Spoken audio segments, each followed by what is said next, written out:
Through our bodies, we perform a variety of actions: positive, negative, neutral, useful, necessary, and waste. Every action has an equal and opposite reaction. Those reactions may be instant, or it could be after a few months or years. Some reactions occur even lifetimes later. Let us look at the mystery of karma, the spiritual laws of action and reaction.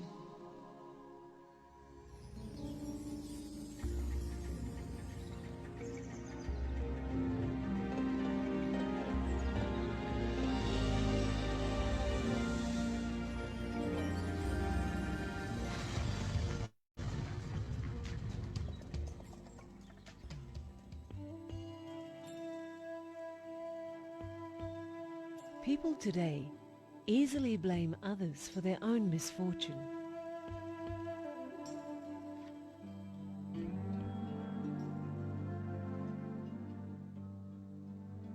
But the laws of karma, which are also the laws of cause and effect, make it clear that the reason good or bad things happen to us depends on our own previous actions. This means if we want to improve the quality of our lives, we must improve the quality of our actions.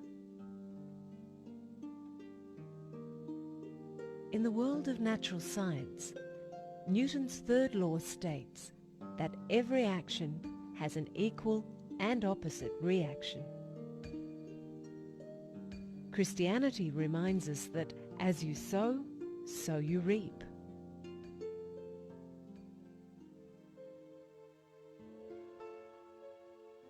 If we do something against anyone, sooner or later we will pay the price. A good action always produces a good result. Our bad actions rebound on us negatively.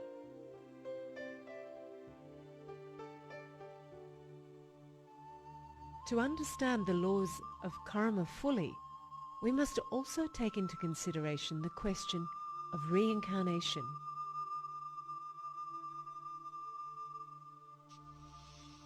The consequences of the positive or negative actions we perform in this life are carried with us to our next life.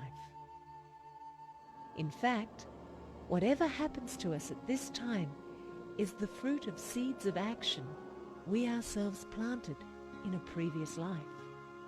When we truly appreciate the laws of cause and effect, we can no longer blame anyone but ourselves for our circumstances or situation. Rather, we must graciously accept that they are the consequences of our own mistakes.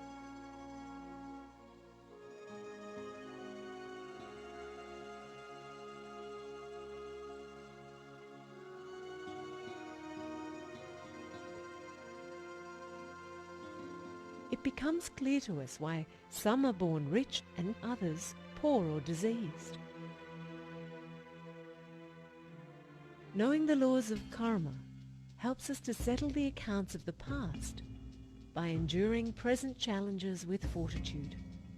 At the same time, we are inspired to do positive actions to create a better future for ourselves. Whatever we do now, we will receive the fruit of that in the future.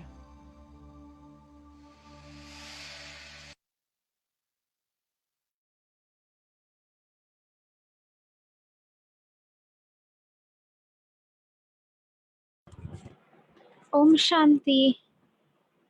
Good evening, everyone.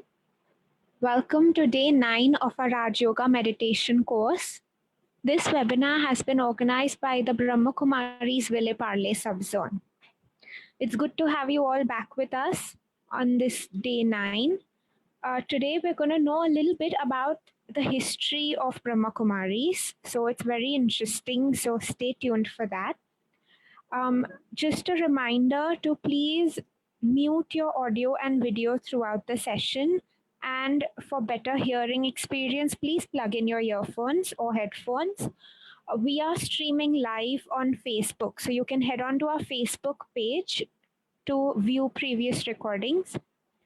And also, just a reminder for those of you who still haven't filled the Google form, if you are interested in our upcoming intermediate level courses, then please submit the Google form with your contact details so we can keep you informed when that's organized.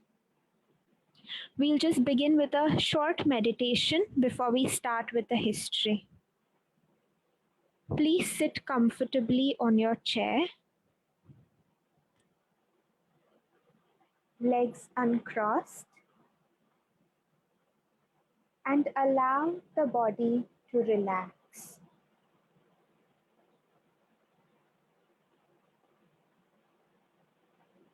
Let your feet rest on the floor and your hands rest on your lap.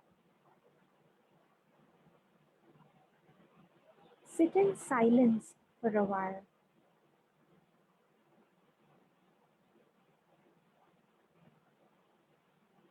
You may become aware of your thoughts. Just let them pass.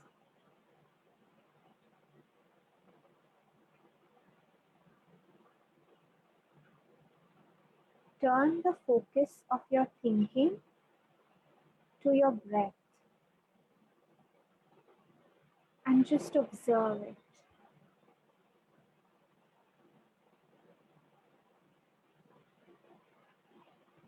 Your breathing is likely to follow its own rhythm, its own pattern.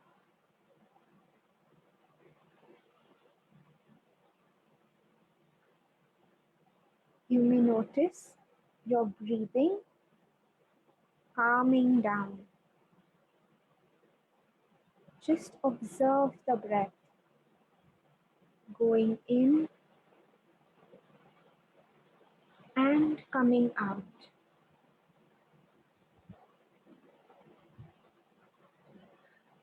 Enjoy the peacefulness of this.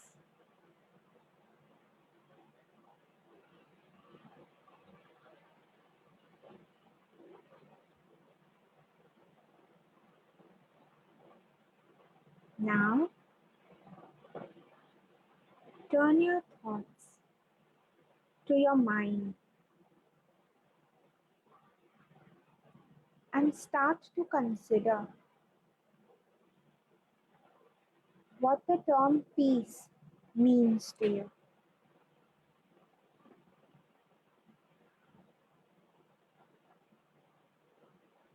See the word peace and then allow an image that has been very peaceful for you or which evokes peace for you to come into your mind. This image may be anything you like, a scene in nature, or a calming person, or a place, or an event. More than one image may go through your mind. Choose one that carries the experience of calm or tranquility with it.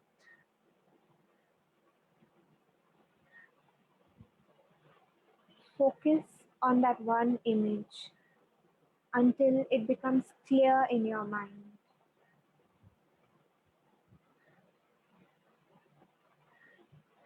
You may prefer to focus on an image that carries a calming or peaceful sound with it. For example, a piece of music, the wind blowing through trees, ocean waves, or a running stream. Or it could be anything you like, anything that you find peaceful.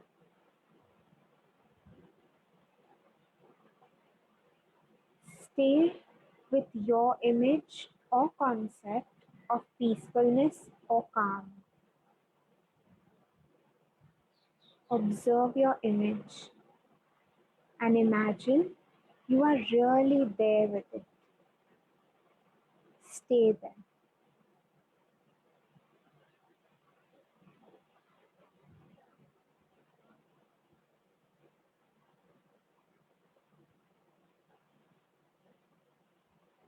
This image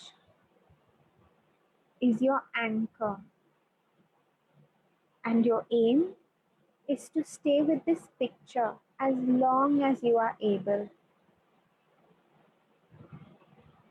If thoughts about other situations, people, or events come into your mind, simply turn your attention back to your image.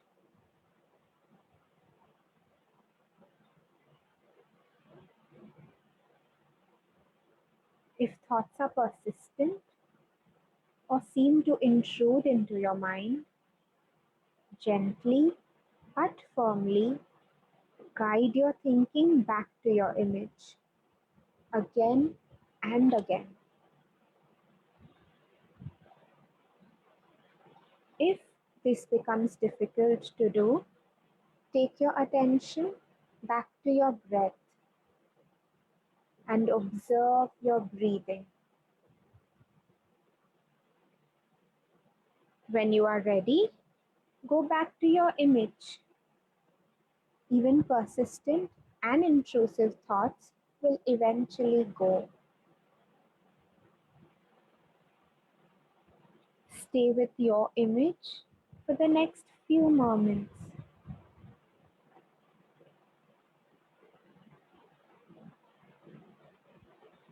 Experience the peace. Let it wash over you.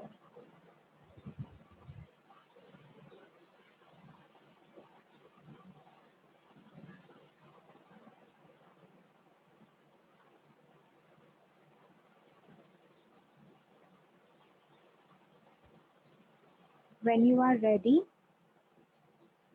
gently bring your attention back to the present moment and back to your surroundings.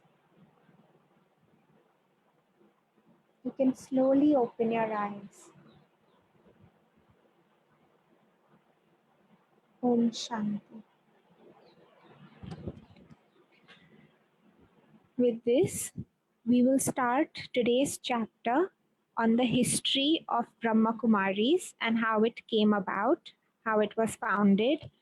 If you have any questions throughout the session, please write them down in the chat box below, and we will answer them either at the end of today's session or tomorrow, depending on the time we have. With this, I welcome Sister Harsha to take us through today's lesson. Welcome, Sister. Om Shanti.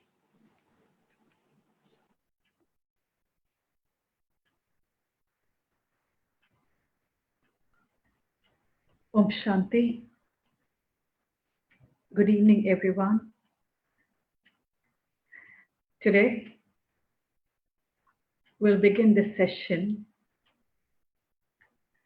But before that, let's revise a little bit about what we did yesterday. Yesterday, we covered the chapter of Trimurti, which is Shiv Baba and his occupation. What is it that Shiv Baba does when he comes on the stage? Yesterday, we tried to understand his three main activities on this earth. Is first, creation through Brahma, creation of a new world, inside and outside. It's not just through Brahma, but it's even through us, we Brahmins.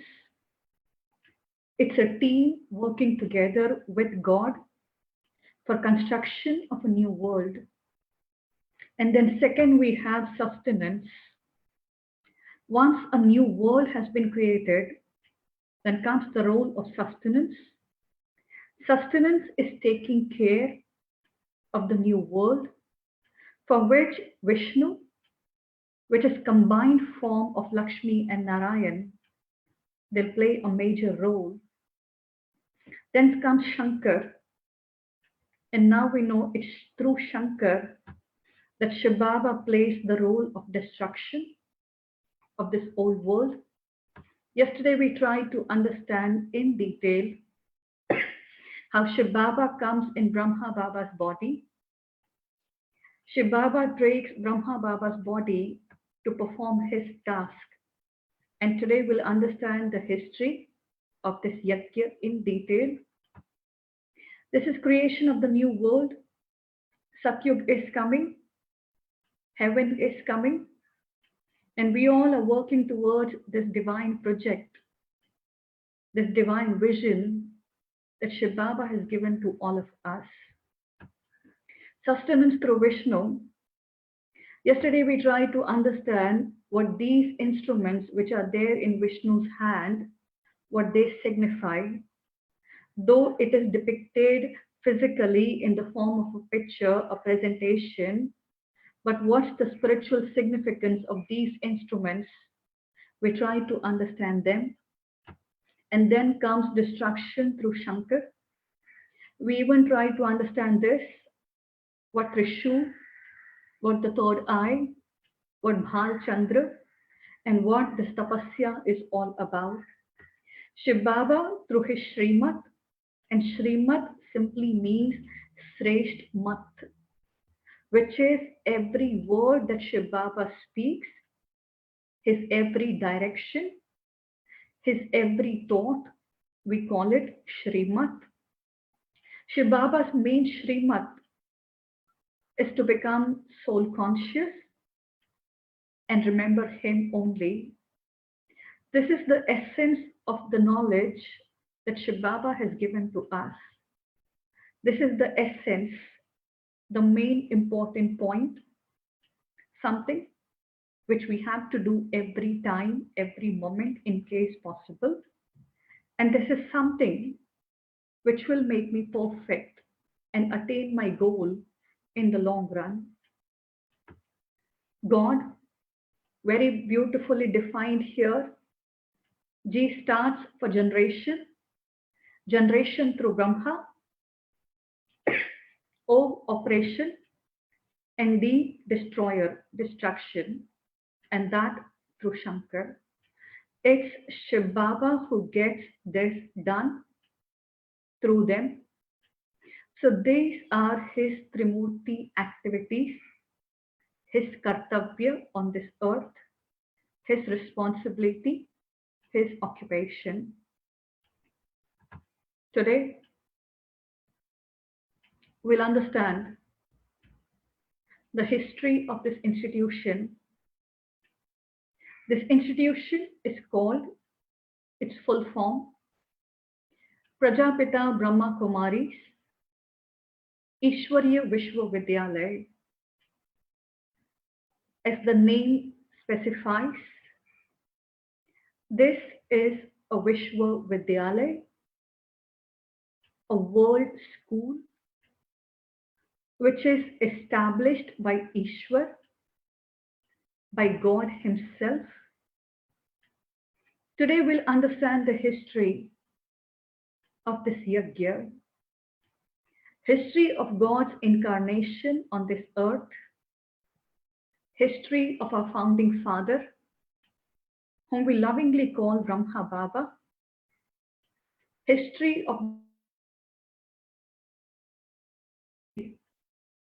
of this whole story.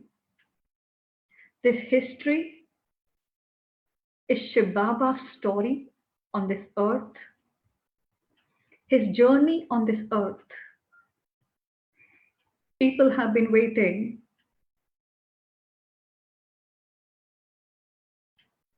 and he will do everything for us. He'll protect us. People have been waiting since long, since ages, since births. People know he will come, but people do not know how he will come and what he will do. So this story clarifies very beautifully when he comes down on this earth and what all he does. The story started in 1936. We begin with our founding father. Our founding father, his name was Dada Lekh Raj Khub Chand Praplani. In 1936, he was almost 60 years of age. Now let's go a little bit more behind. When Dada Lekh Raj was a small child, his father, his bodily father, was a school teacher and mother a housewife. Very lovingly, he was brought up by both of them. Dada, since birth, had this beautiful qualities of helping others, of helping elderly people. He was so merciful. And because of this quality, everybody used to love him so much. He used to get so many blessings from everybody. Since childhood, he had this sanskar of doing bhakti. Morning he would get up, do bhakti of Narayan, Vishnu, and then he would do anything else. From school, if children would go to picnic, children enjoy going to picnics. And when they were taken for a picnic to a garden, children enjoyed. But when Dada would look at the flowers in the garden, he would always wonder, lost in his thoughts, thinking that, oh, we should also be like these flowers. We should be fragrant. We should be so soft, humble, nice. These were his thoughts. This actually shows that his thoughts were so different. He was different since the beginning of age. Gradually, as the time unfolded, his mother left body because of some illness. Some time, his father also left body. He was a school teacher, and one day he fainted and had very high fever. So Dada thought that I will take him to hospital in Hyderabad. He was born in this city, which is in Pakistan now. But then it was undivided India and Pakistan. So Dada thought, I'll take my father to the hospital. But on the way, before they could reach the hospital, Dada's father, Khub Chandji, he left body. At a very young age, this happened. Dada's one elder brother, then his brother suggested him that now, why don't you come to my grocery shop and you work with me? Dada started going to his brother's grocery shop every day. But Dada, being his merciful self, when anybody poor would come, or anybody who could not afford the money, he would give them in free, or maybe at a lesser rate. Gradually, his brother got to know about this. And his brother then told him that if you would do this way, I will be bankrupt one day. So maybe better you find something different for yourself. Maybe you should do something else now. Then Dada came to Bombay, and in Bombay, he learned the business, the art of jewelry making, the business of diamonds. Gradually, as he started growing up, Dada's intellectual potential was so high. His ability to discriminate was so beautiful, so sharp, that gradually he became an expert in this business of jewelry making. Gradually, he would travel everywhere. His business started flourishing. And because of this business, he came in contact with so many people. Since then, there was monarchy, which is administration of kings and queens in Bharat. Thus, because of his business, he started contacting these kings and queens also. He got in touch with them, with the wealthy ones, higher society people, and everybody. Baba's personality was so nice. His principles of life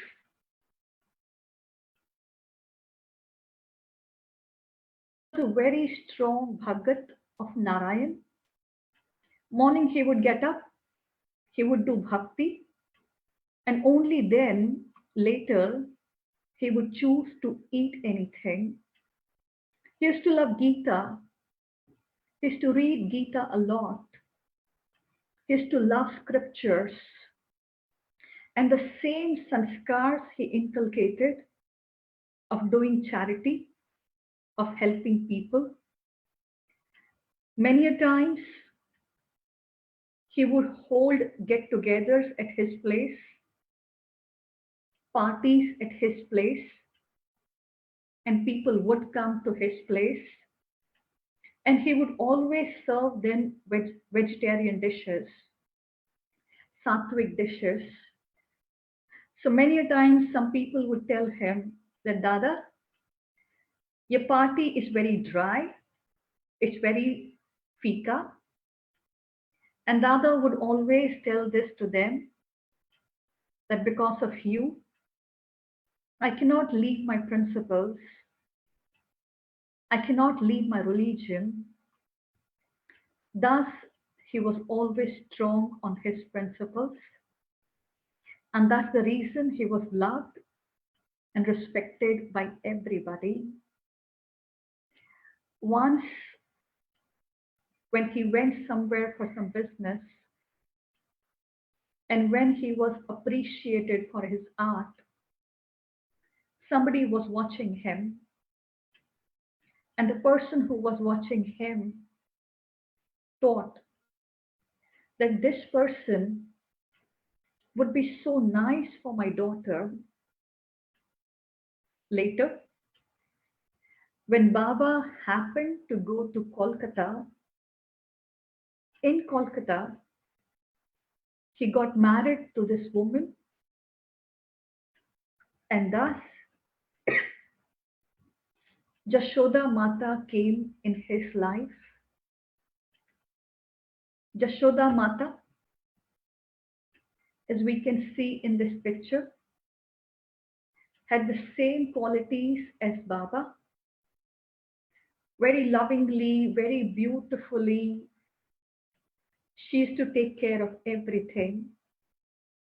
Like Baba, she would also do bhakti with respect. She would treat everybody. Gradually, as time passed, they had 5 children. In their children also, they imbibed the same qualities as they had. that children were made to do bhakti, devotion in the morning, that children would read scriptures. Baba taught them to give, to do charity. This was Baba's speciality, that when he would deal with children, he would interact with children, even if they performed any mistake, Baba would never get angry. Very respectfully, very royally, indirectly, he would try to teach them very lovingly. Kings and queens, like Nepal's king, Udaipur's king, then had so much of respect for Baba. Baba had very beautiful, friendly relations with them. Baba, with family, many a times used to visit their kingdom, and they would very respectfully invite, welcome Baba.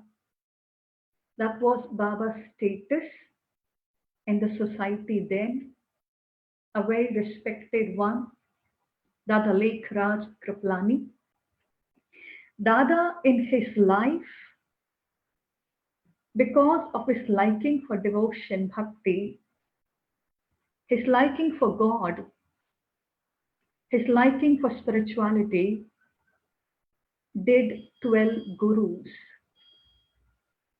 This was his way, this was his search for the Supreme. Many a times when gurus would call him, he would leave everything and he would just walk off since Guru has called. That was his respect for all the gurus, that everything secondary, but this is primary. The same sanskars he inculcated in all his children. Many a times gurus would come to Baba's home and a spiritual gathering, satsang, would be organized. People nearby, everybody would come to his place to listen to his satsang. Gradually time passed, and then came a period when he was almost 60. One day somebody, as we can see in this picture, somebody gave a photograph of Vishnu. Baba was a strong devotee of Vishnu Narayan, and in this picture he saw Vishnu lying on the his leg. When Baba saw this picture, he actually didn't like the picture. He actually didn't like Lakshmi's status in this picture. He next day called an artist and he asked the artist to create a new picture where Lakshmi's status is maintained, where both are equal. This shows that even in bhakti, Dada was so thoughtful, he was so considerate. Later, when he was almost nearing 60, it gradually so happened that Dada started having few visions in his life. One day, when some guru had come and there was satsang going on, all of a sudden, in the middle of the satsang, Dada had a vision of Vishnu, four-handed Vishnu, and as if the Vishnu was telling him, hum so hum, and the vision disappeared within seconds. Baba was amazed and he wondered what was this. After the satsang, Dada went to his guru and asked him that I had this vision. What does this mean? Guru asked him what vision, and Dada understood that the Guru doesn't know about this. Since then, he was always lost, thinking that what was Vishnu telling him? What did Hum So Soham meant? He would always be lost thinking. And then, gradually as time passed, Dada started having a lot of visions. One day he saw a vision of destruction, as if the sky had become a screen and he could see this vision in front of him, that natural calamities, a large scale destruction, something falling from sky, creating so much of fire and everything getting destroyed at a massive scale. The scene was very scary. Baba thought to himself that, oh, I cannot see this further. This is too much. And then Dada, after some time, on the same screen, had this vision of Satyug. He saw small stars coming from the sky and coming on the stage. They took bodies, becoming deities, a perfect world where everybody was happy, where everybody was content, be it the humans, be it the nature, everything was so beautiful. He was happy to see that. And then after, when this vision finished, he kind of understood that maybe God now wants to create a new world by destroying the old one now. And if God wants to create this new world, then I want to help him. I want to be there for him. Later, he also had visions of Sri Krishna, as if Sri Krishna standing in front of him and calling out to him. There were many visions that Dada had, and every vision brought so much of clarity in him. Dada started losing interest in his business of diamonds. He got more inclined towards the spiritual journey. One fine day,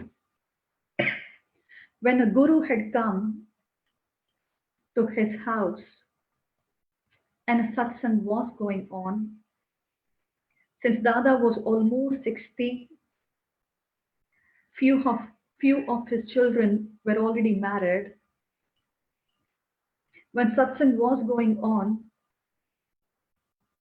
Dada all of a sudden got up and went to his room. Dada's wife, Jashoda Mata, saw. Dada's daughter-in-law, she also saw this. That from the middle of the satsang, Dada all of a sudden got up. Dada had never done this before. Getting up from the middle of a satsang and leaving, this seems as if disrespecting the Guru. But Dada did this. So Jashoda Mata thought that maybe today he's not keeping well. That's the reason he did this. So Jashoda Mata asked her daughter-in-law to go behind Dada to check if everything is proper. So daughter-in-law went behind Dada to his room. And when she opened the door of the room, she saw Dada sitting, and she could see as if red rays were coming from his eyes. She could feel as if some light has got ignited inside him. Dada's face had light everywhere. It started glowing. Gradually, the whole room was filled with light red light slightly. Dada's daughter-in-law could herself feel that she was becoming bodiless. After some time, it felt as if some voice came from somewhere. That voice initially was low, and then it became louder.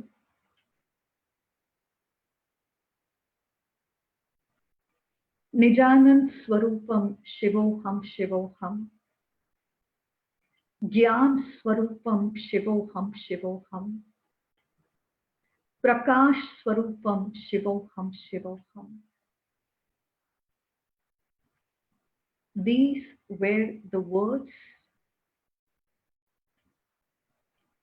This simply means that was the first time, the first day when Shiv Baba came in Dada's body. In one body. Now, Baba has no body of his own. Thus, Shiv Baba started coming in Dada's body.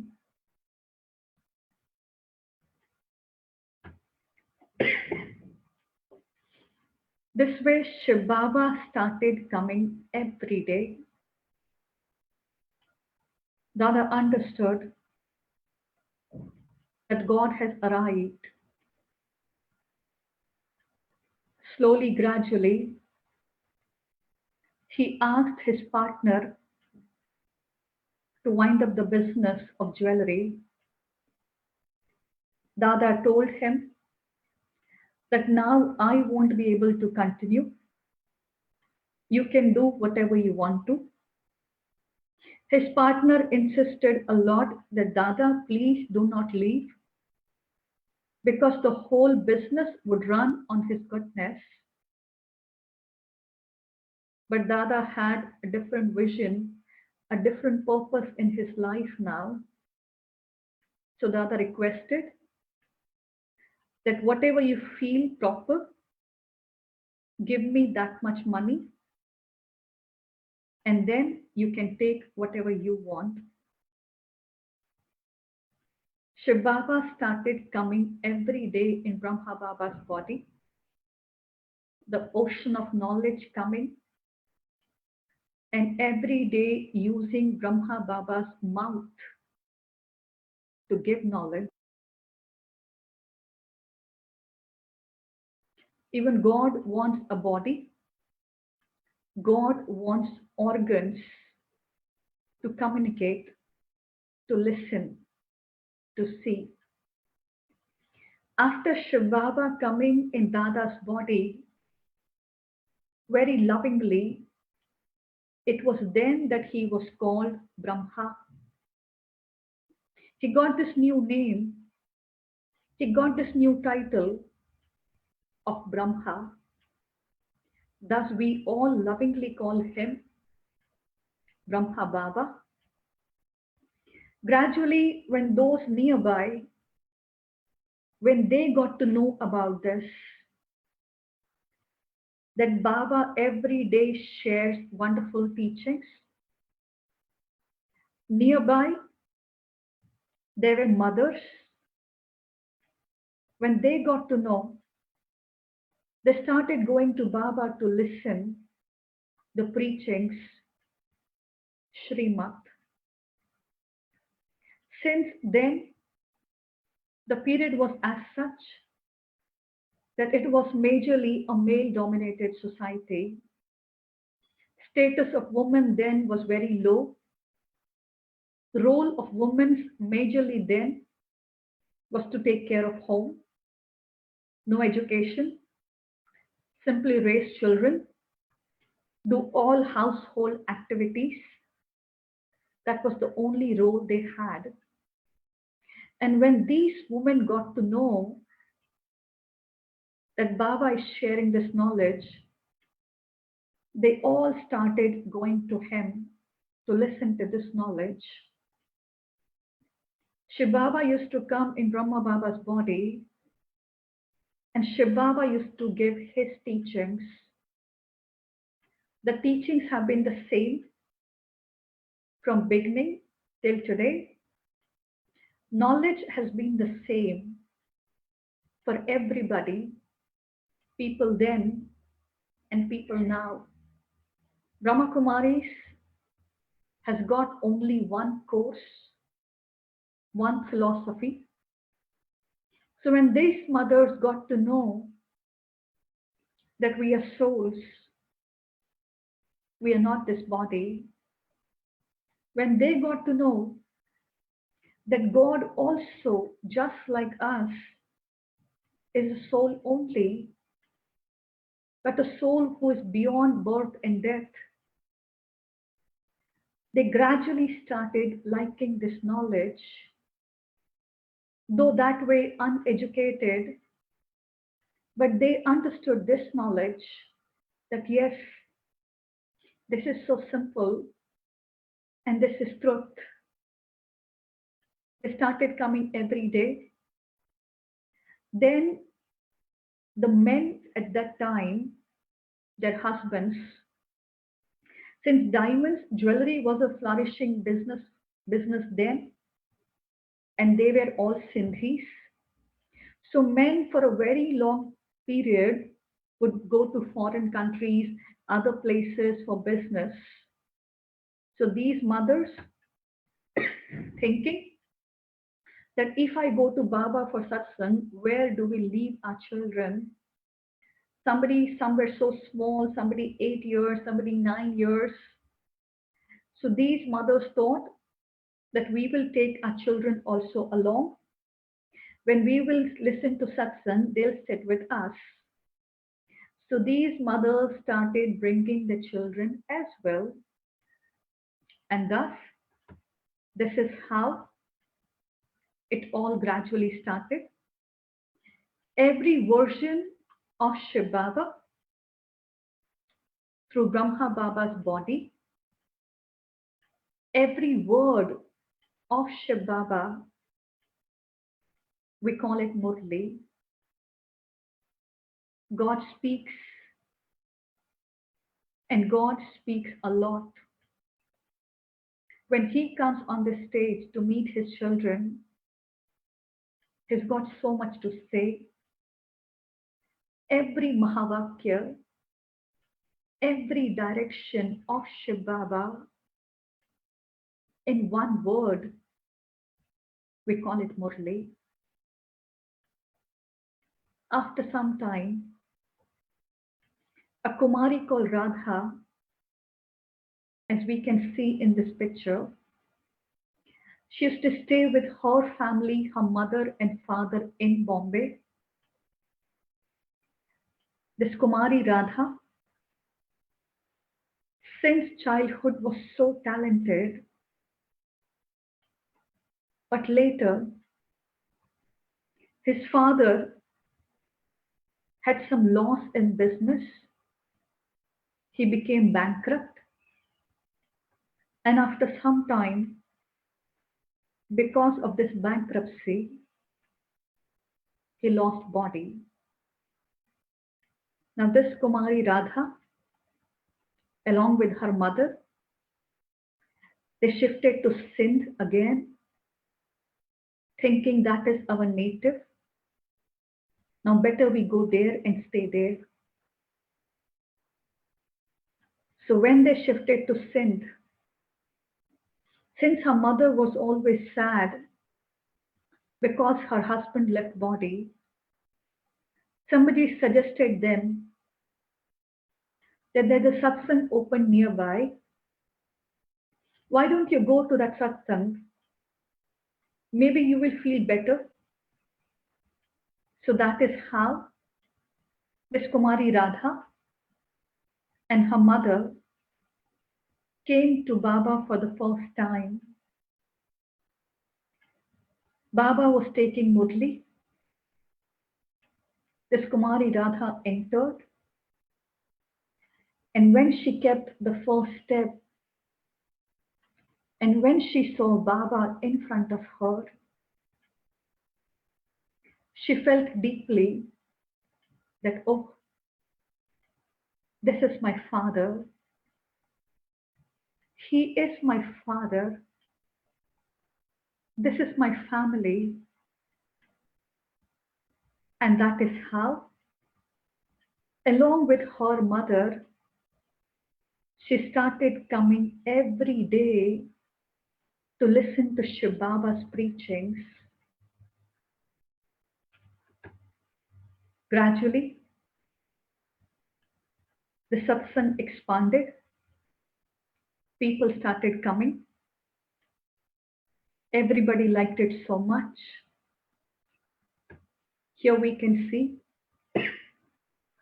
Shiv Baba not just used to come in Brahma Baba's body to give knowledge.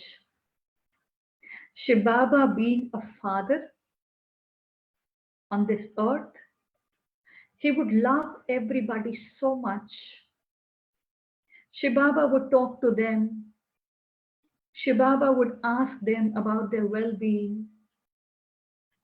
Shiv Baba would feed them toli, which simply means a sweet dish, like a father on this earth. Shiv Baba in Brahma Baba's body would play badminton with them.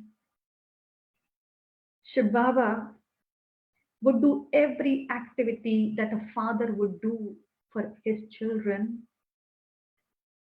He used to love them so much, practically and physical.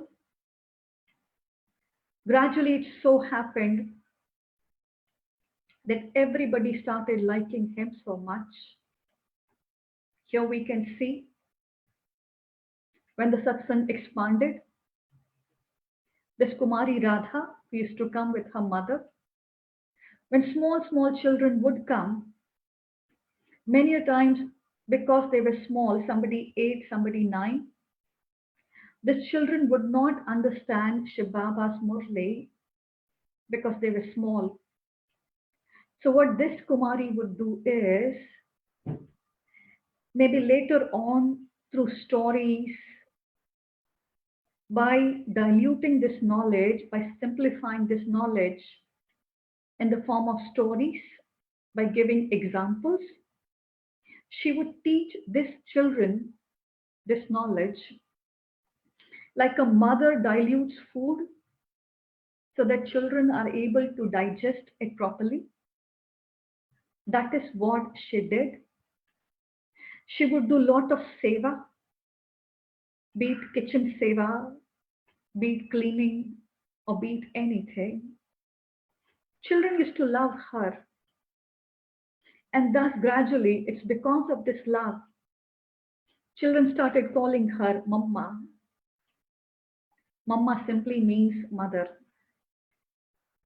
Because of her qualities, she was only 16. Her qualities,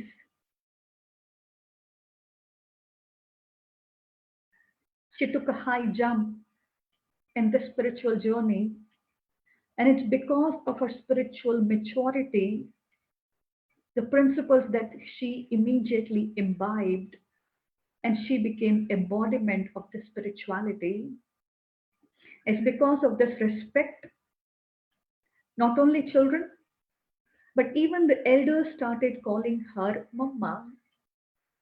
And thus, this way, Baba and Mama both together, they used to take care of everybody. Baba and Mama used to take them to a beach nearby. And these children, everybody on the beach, they would sit down near the ocean, and everybody would remember Shiv Baba. Brahma Baba always made it very clear to everybody that though Shiv Baba comes in my body and he gives this knowledge, remember the way you are students, I am also a student. What Shiv Baba shares through this mouth, you listen to that and you learn. I, my soul also sits near to Shiv Baba, and I also listen. I also learn every day that I'm a soul, I'm not this body. So that is how Brahma Baba always made it clear that now your connection should be direct connection with Shiv Baba. Though you can see me, but do not remember me, do not connect to me. Remember the Father. I am empty. I myself am remembering Shiv Baba, so you also better remember Shiv Baba only. Property will get only from the father and not from the brother. So better we all connect to him. That later brothers got to know about this satsang. And in Brahma Kumaris, Shiv Baba openly talks about leading a pure life. Shiv Baba talks about brahmacharya, living a pure life, not being body conscious and now becoming soul conscious, because it's a return journey.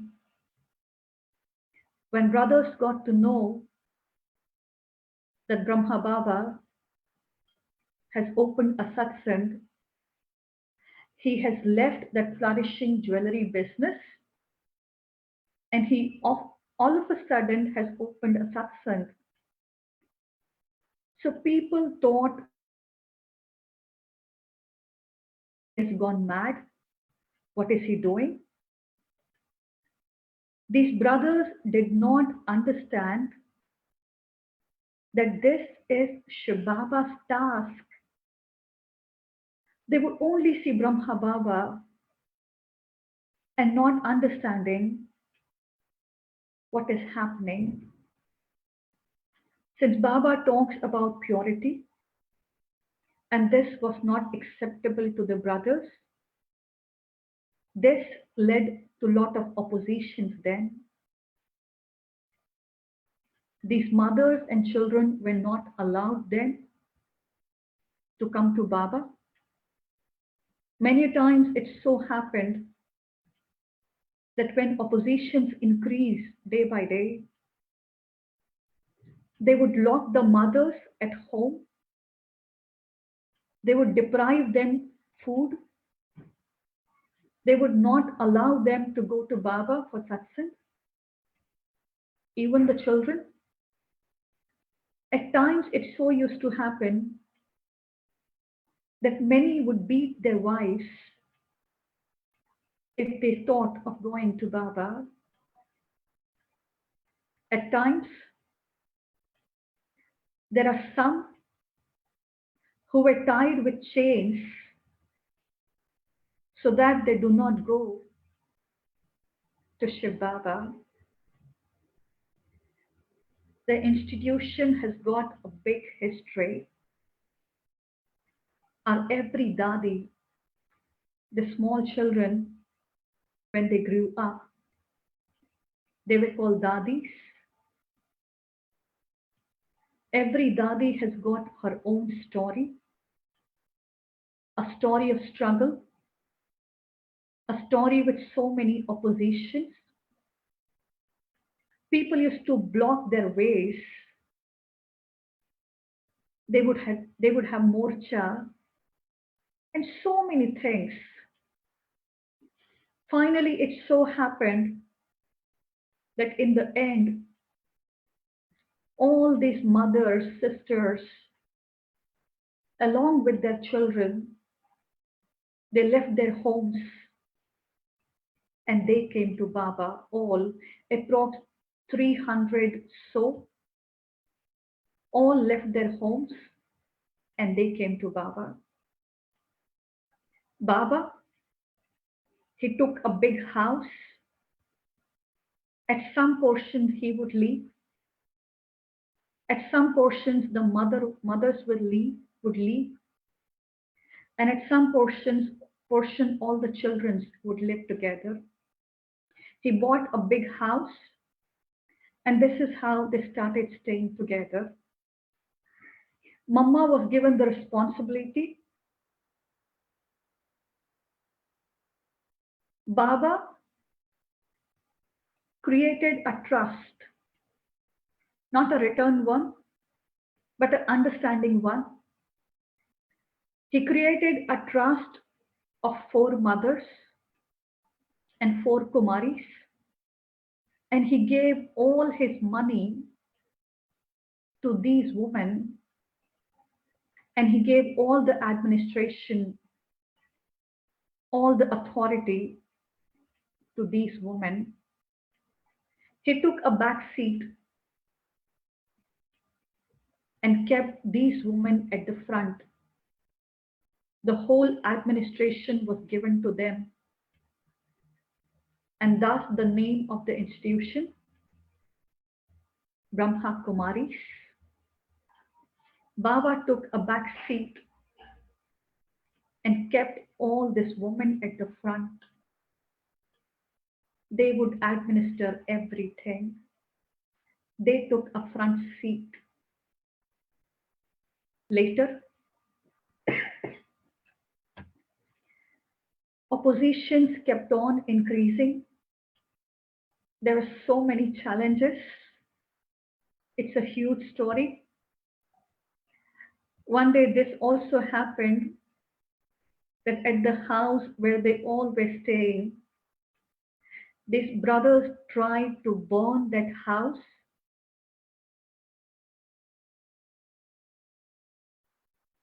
But this is God's task, God's children. Everybody came out of that house before time and thus got saved. Then Baba took a new house. Court warrants were issued on these mothers, on these children, and they then had to go to court in front of the judge, all clarifying that we have come to Baba on our own will. Nobody has forced us. This is our decision. Thus, it was a story of struggle for them initially. When they all started staying together like a big family, every day it would begin with meditation. Everybody remembering Shiv Baba, including Brahma Baba being a student.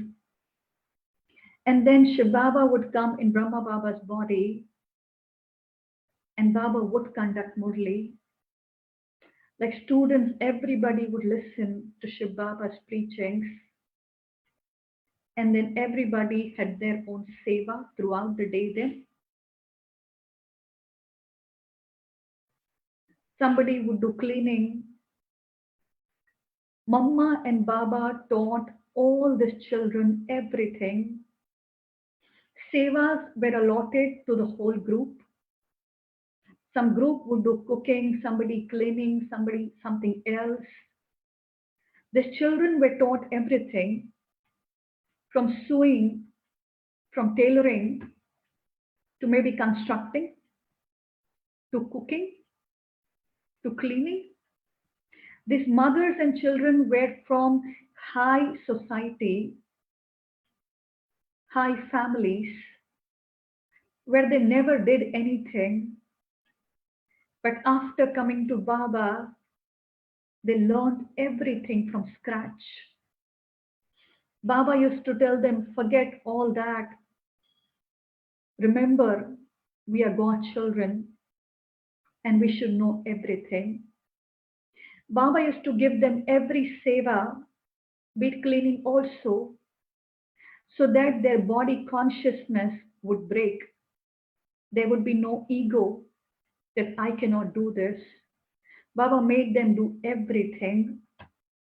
Here we can see in this picture, Baba taught them the work of construction also. Baba would teach them every activity to these women. Nobody ever thinking that I'm a woman, oh, I cannot do this. Baba always taught them that you are Shiv Shaktis. Baba would make them do security at night to make them fearless, to make them strong. Here we can see they would go to the market and on their head they would bring all the luggage, grocery, everything. The children who were small started growing up. We can see here, Baba taught them driving. Baba taught them everything. Baba always wanted that my children should be all rounders.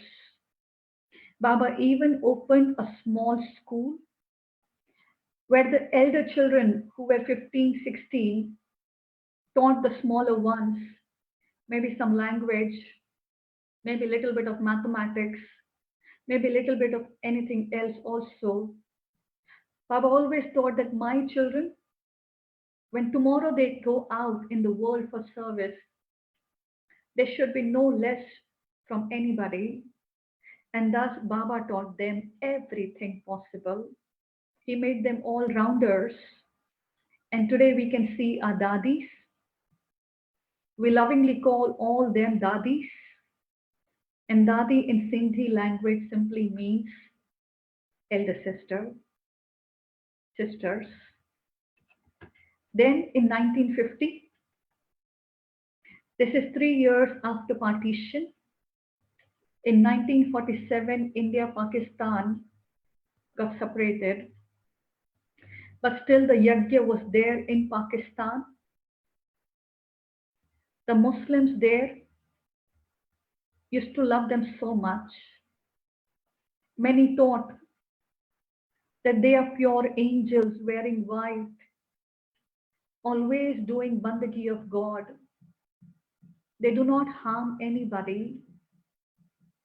These people saw these children growing up in front of their eyes, and thus the Muslims there would protect them. The ministers there would give them protection. But it was in 1950 that Shiv Baba inspired them that now you have to shift to India. It's through Shiv Baba's divine guidance, inspiration, that they winded up everything there and the yajna came to India. They winded up all the luggage, what minimum they could take. Since Shiv Baba would conduct Murli every day, and they would write Shiv Baba's teachings in their diaries, Baba asked them not to take the diaries with them. Listening to this, they initially got disheartened that how can we not take our diaries with us? But Baba made this very clear to them that this knowledge should be in your intellect and not in these diaries. They made a pit, kept all those diaries in that pit, and they came to India, what minimum luggage they could take. They bought all their luggage and loaded everything in the steamer. And the steamer, then from Pakistan in 1950, it came to Bharat. There's a port in Gujarat, Okla. It came to Okla. And from this port, they caught a train, as we can see in this picture. And in this train, that they came to Mount Abu, Rajasthan, in India.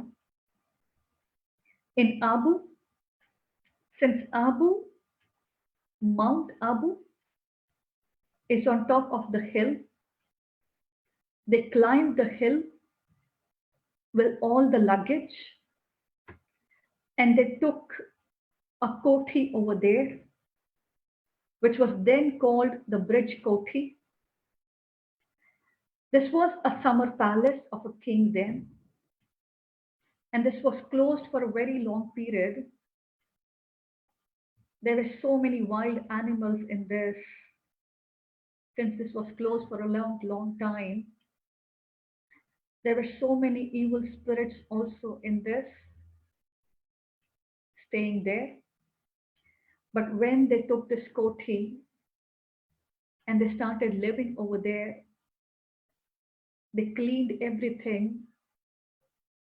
And it's because of their tapasya, the evil spirits also left that place. So now Mama, Baba, and the children all together, approx 300 plus at this place. A very beautiful journey.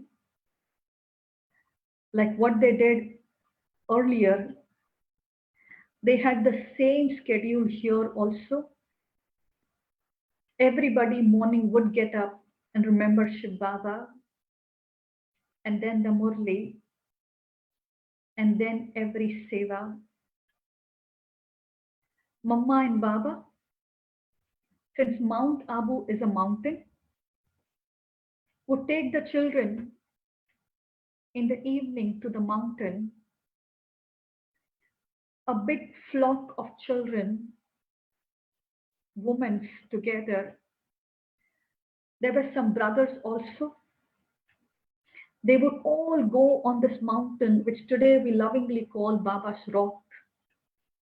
And at sunset, sitting in front of the sun, they all would meditate. A very beautiful family, a very beautiful spiritual journey to imbibe all that Shiv Baba has taught us. Now these small children who were grown-ups now, they became youth. Their families who during partition had shifted in India, they got to know that our children have come to India now. So they sent invitation to these children that we got to know that you have come. We know that you are part of this institution and you lead a spiritual life. Why don't you come and meet us? You share your knowledge with us. Teach us meditation. We want to meet you. And when Baba got to know that these children have got this invitation, he asked these dadis to go and meet them, to serve them. But these dadis, they were so reluctant to go because they never ever thought that we would ever leave Mama and Baba and we would go somewhere. Because Mama and Baba loved them so much, And it's through them that they got so much of sustenance that they were not ready to leave them and go somewhere. Finally, Baba made this clear to them that clouds who are full now, it's now that you have to fall like rain on everybody. You are full, now flow and serve everybody. This is how dadis went to different places in India, to the relatives, and they started staying with them. They started sharing the spiritual knowledge with them. They used to teach them meditation. And the relatives gradually started liking this knowledge so much that they offered these dadis that if you do not want to stay with us in our home, we'll give you a separate house. You stay there and you every day teach us the spiritual knowledge.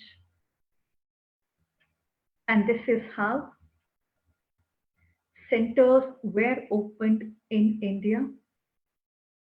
Wherever they went and wherever they did service, it's because of their service centers got opened in India. Dadis were sent at different places and they started serving. Mama and Baba at Mount Abu, which became our headquarters. And our headquarters, we lovingly call it Madhuban. Every day Shiv Baba would give Murli, conduct Murli. Somebody would write that Murli on a piece of paper.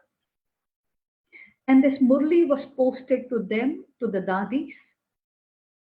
This post would reach the Dadis maybe after 10 days, 15 days. And this post was read by Dadis in the class there to the brothers and sisters there. This is how then they would come to know that this is what Shiv Baba has taught us. So this is how Murli would go to all the centers through post. Baba used to write letters to them, to the Dadis, inquiring what's happening, what's going on. If you all are okay, Baba would communicate to them. Dadis would write back in return. Today, all the Dadis, all the seniors, even today they have copies of letter written by Baba to them. That's a wonderful gift that they have got. Something that they treasure a lot, which is a letter by Baba. Mama used to go to centers in India. Gradually, brothers and sisters started joining. Mama would go and meet the brothers and sisters. Mama was very powerful. Mama would go and stay with the Dadis in India at centers and would empower, would give sustenance to the brothers and sisters there. That is how institution expanded. And these brothers and sisters, after some time, they would come to Madhuban, Mount Abu, to meet Baba, to meet Shiv Baba, God, face to face on this earth. And after meeting Shiv Baba, Brahma Baba, they would go to their homes, their places. This is how institution expanded in India. And after some time, centers were opened in foreign countries also. Centers opening in foreign countries has got a different struggle story, a huge one. Maybe you can read that story in our history in our book someday. This Mama and Baba in New World, when Satyug will come, will become Radha and Krishna, will become Lakshmi and Narayan, the perfect form. Jagdamba Saraswati, whom we call lovingly Mama. Mama left body in 1965, sorry. Mama was only 46 and she attained her complete form, her Karmatit Avastha in 1965. After Mama, Brahma Baba also left body in 1969.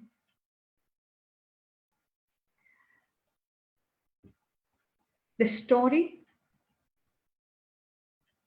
is of God's incarnation on this earth, his kartavya on this earth.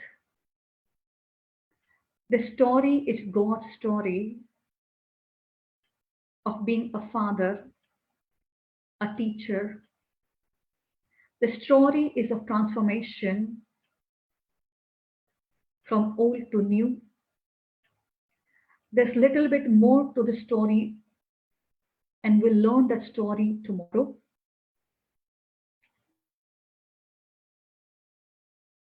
About Shiv Baba and his biography on this earth. We wind up with this. Just listen to the story. Keep an open mind, and we'll learn more every day. Om Shanti. Now we finish this with a small meditation.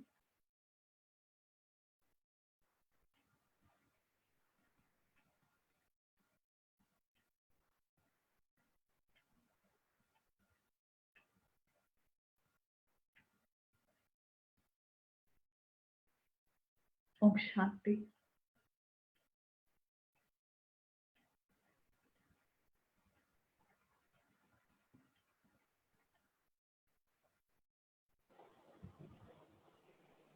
I see myself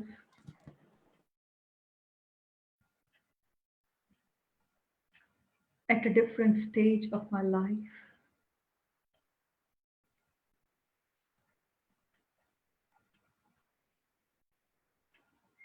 It's today that I have heard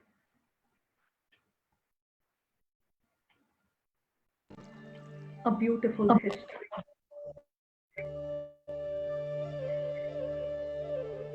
A different story.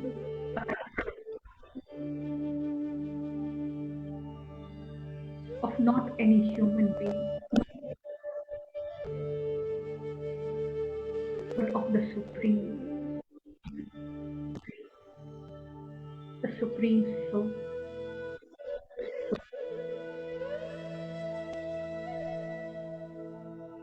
And today, turn the pages of this history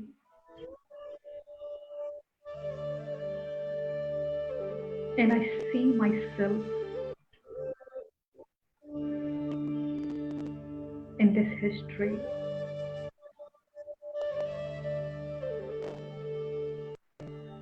Through my mind, let me travel back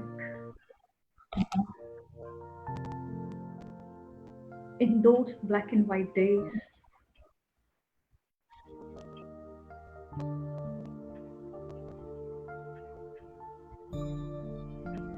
In front of me, I see Brahma Baba standing, Shiv Baba in his body,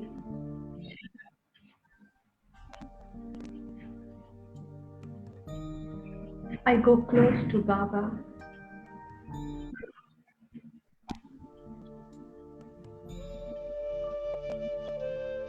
Brahma Baba holds my hand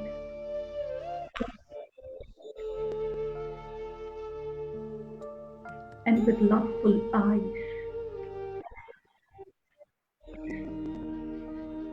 as a father, loving me so much.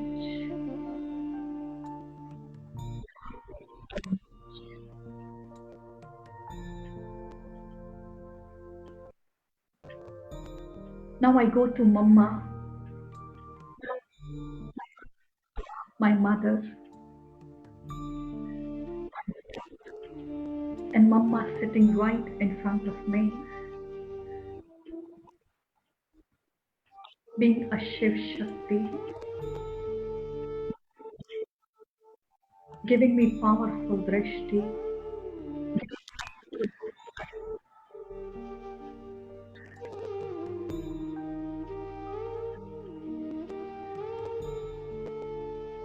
Now I go to the classroom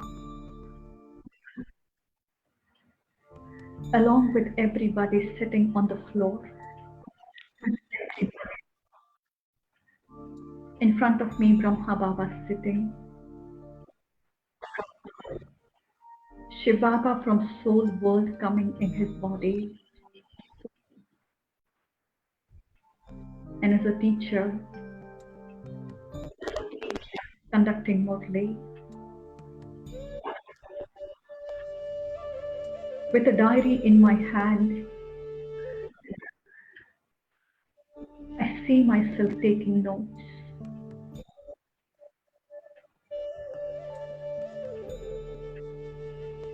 I see myself with everybody doing service.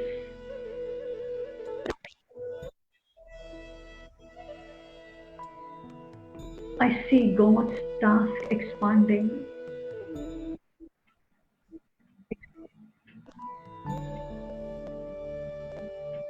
Loving this era. Oh, I love this family, this God's family, where we do not have a blood connection, but we all have a soul deep connection.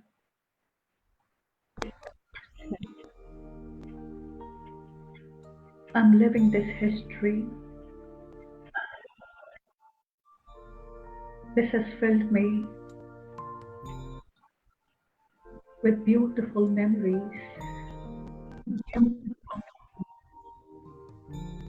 I'm so happy today to live this.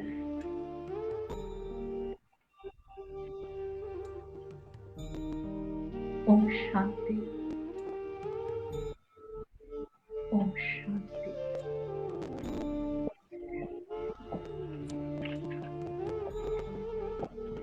Om Shanti. Thank you, Sister Harsha, for taking us through the history of the yajna. And we can't wait to hear more about it tomorrow. There are a few questions that we've received today. The first question is, I have taken Diksha from Guru and we call Lord with love as Ram in the form of flame or light. So how can I incorporate this knowledge together with being devoted to Guruji and calling Lord or God with love as Ram, which I have also taken Pragya to always call God as Ram. So how do I mix the two together? It's okay. Even if you have taken a Diksha and you call that point of light Ram, it's okay. In this drama, Baba very beautifully has clarified that we all are Sitae. We all are heroines of this drama. And we all have only one Ram. We can take him as Atma Ram. We all have only one Ram, our beloved, our protector, our liberator. who's here to liberate us all from the jail of Ravan. So it's okay if you call him by any name, doesn't matter. He'll be the same for you every time, in every manner. So it's okay. Thank you. The next question is, what does Bap Dada refer to? Does Bap mean Shiv Baba and Dada refers to Brahma Baba? Yes. Baba means father and Dada means elder brother. The Shiv Baba in Brahma Baba's body, in one word, we call both of them Dada. Thus, we call them Bap Dada, both together. Thank you. The last question for the day is, was Yashoda Mata not part of the Yagya? Yashoda Mata was also part of the Yajna. Even Baba's children, they were also part of the Yajna. Tomorrow we'll know a little bit more about them. Then you'll understand much in deeper level. We'll know tomorrow more about them. Okay. We just got one more question. Why do the Brahma Kumaris speak about the importance of brahmacharya abstinence? That's a very beautiful topic. We'll talk about this tomorrow. A very important one. We'll talk about this. Okay. All right. Thank you so much, everyone. Thank you. So just a reminder, justaminute.org is something you can log on to for 1 minute meditations throughout the day.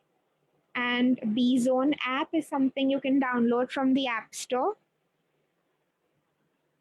You can go to brahmakumaris.org/center locator, or you can call the helpline numbers for any information. And you can get in touch with your cable operators for peace of mind and awakening channels. Thank you so much. We'll continue the Yagya history tomorrow. So see you all tomorrow. Om Shanti.